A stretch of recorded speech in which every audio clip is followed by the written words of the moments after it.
Child's Play is now in theaters, and this is the latest horror remake. Child's Play, for those who don't know, was an 80s original film that is about a doll, a killer doll, who is a serial killer that goes on sprees of killing people. And I wasn't a fan of the original. Just throwing it out there right now. I wasn't a fan of the original. So when I heard that a remake of Child's Play was coming out, I was like, cool. That's cool. Because I am all about remakes of films that weren't good to begin with.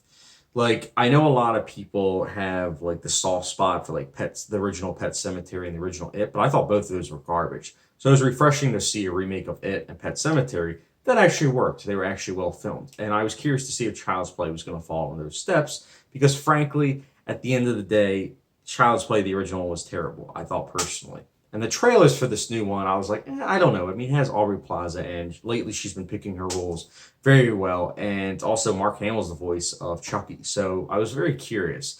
And this one is updated. You know, it's done in a 21st century type of way where it's like, you know, almost like the type of thing where it's like, well, electronic devices are all around you, and, you know, are they watching you? And that's almost like the question this film poses because Chucky in this film is electronic based. You know, he can connect to this area as if he's almost like Alexa.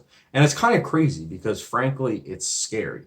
And I think it does a good job of playing with those, if only for a little bit. Like, this is by no means a deep film. And I think that's its biggest flaw, which I'll get to in the negatives. But it does play with it a little bit in the beginning, which I liked. I also think the acting was really good. I mentioned Aubrey Plaza, which I think she's given too little in the film, but I think with what she's given, it's well done. But Mark Hamill steals the story. I think he's incredible in the voice of Chucky. I mean, Mark Hamill to begin with is great. I mean, his voice acting is incredible in the Joker and the Batman series. I think he's just great. He's a great voice actor, and he does a great job. And the kills are also very effective. I mean, most people are going to see this movie for that, and I think they're effective. They're creepy. And this film is pretty funny in some scenes as well. Darkly comical, I should say. It works. I also liked how this film utilized the score, bits and pieces from the original. I think they did a very effective job, actually, if I'm being completely honest. It's also a very fast-paced movie. It's never really dull. You know, it's only about 90 minutes. Goes by really fast, and it works.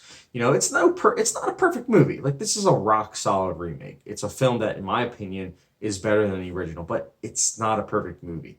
I think they could have delved deeper into the themes of, you know, internet technology and how that affects us as consumers, as well as mentally and physically, because it does affect us, you know, and I think this film could have dived a little bit deeper.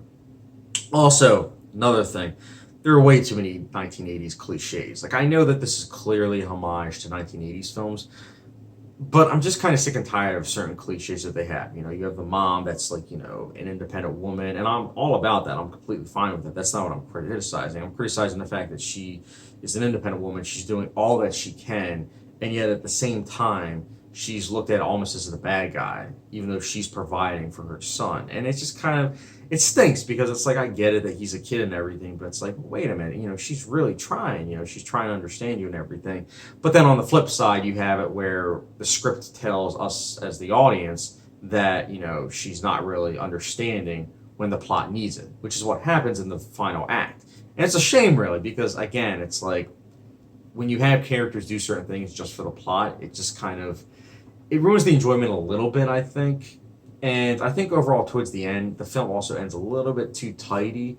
And when it ends too tidy, it's like, okay, so they're not going to make a sequel. And then last scene, you're like, okay, they're planning to make a sequel. And it's like, okay. I mean, it's an enjoyable film, but really, did you have to have it? You can't just stand on your own. I mean, the Child's Play franchise had how many movies? You don't really need to reach that many. Nonetheless, though, I know I'm rambling at this point, but Child's Play, it's an enjoyable movie. It's not a perfect remake by any chance, but at the same time, I think it does build on the original. I think it's very much so better than the original in so many different ways.